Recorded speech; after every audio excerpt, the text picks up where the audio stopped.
এই মামলা, যে মামলাটির মধ্যে কোনো সারবত্তা ছিল না, যে মামলার মধ্যে সাজা দেওয়ার মতো কোনো ইনগ্রেডিয়েন্ট ছিল না, সেই মামলায় নিম্ন আদালতে সাজা দিয়ে বেগম খালেদা জিয়াকে বকশীবাজারের মাদ্রাসার মধ্যে থেকে তুলে নিয়ে গিয়ে একটি অন্ধকার কূপের মধ্যে ফেলে দিয়েছিল। হেঁটে হেঁটে তিনি গিয়েছিলেন, আমি আগেও বলেছি, এখনো বলি, কিন্তু তাকে পরবর্তীতে আনা হয়েছে স্ট্রেচারে করে পিজি হসপিটালে, হুইল চেয়ারে করে। এর অর্থ হচ্ছে যে বেগম খালেদা জিয়াকে ওই অন্ধকার কুঠার মধ্যে নিয়ে তাকে স্লো পয়জনিং করছিলেন, যে কারণে তাকে অসুস্থ করে পিজি হসপিটালে আনা হয়েছিল।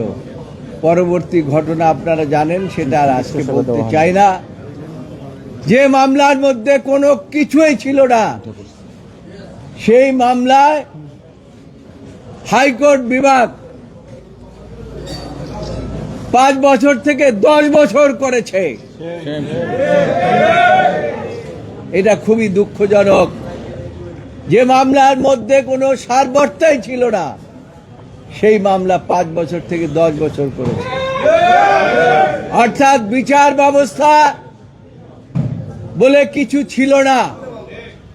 ফ্যাসিস্ট সরকার যা বলতো সেভাবেই এই জাজমেন্ট হতো, এবং বেগম খালেদা জিয়া এবং অন্যান্যদের বিরুদ্ধে সেরকম জাজমেন্টই এখানে হয়েছে, সেরকম বিচার ব্যবস্থাই হয়েছে। আজকে মনে হচ্ছে যে বিচার বিভাগ স্বাধীনভাবে তাদের দায়িত্ব পালন করেছে। গত 4 দিন হিয়ারিং করে আজকে তারা পুঙ্খানুপুঙ্খরূপে বিশ্লেষণ করে সমস্ত কিছু বিশ্লেষণ করে, সমস্ত এভিডেন্স বিশ্লেষণ করে সর্বসম্মতভাবে আজকে তারা জাজমেন্ট দিয়েছে। জাজমেন্টে প্রথমেই বলেছে যে অ্যাপিল ইজ অ্যালাউড, সাথে সাথে আরো বলেছেন যে নিম্ন আদালতের যে রায় দেওয়া হয়েছে, হাইকোর্ট যে রায় দেওয়া হয়েছে, সেগুলোকে বাতিল করে দেওয়া হলো।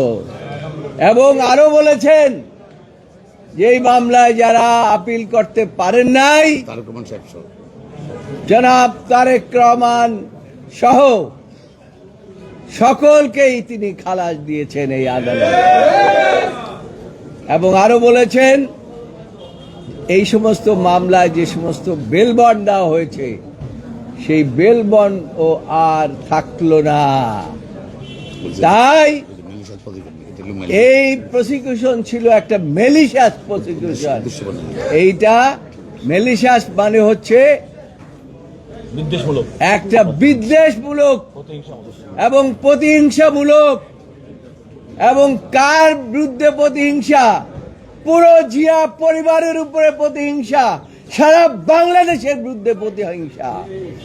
সেই প্রতিহিংসার আজকে আমাদের দেশের সর্বোচ্চ আদালত আজকে ন্যায় বিচার করে সেই প্রতিহিংসা থেকে মুক্ত করলেন, আমাদেরকে মুক্ত করলেন, আমাদের নেত্রীকে মুক্ত করলেন, আমাদের ভারপ্রাপ্ত চেয়ারম্যানকে মুক্ত করলেন এবং পুরো জাতিকে মুক্ত করলেন।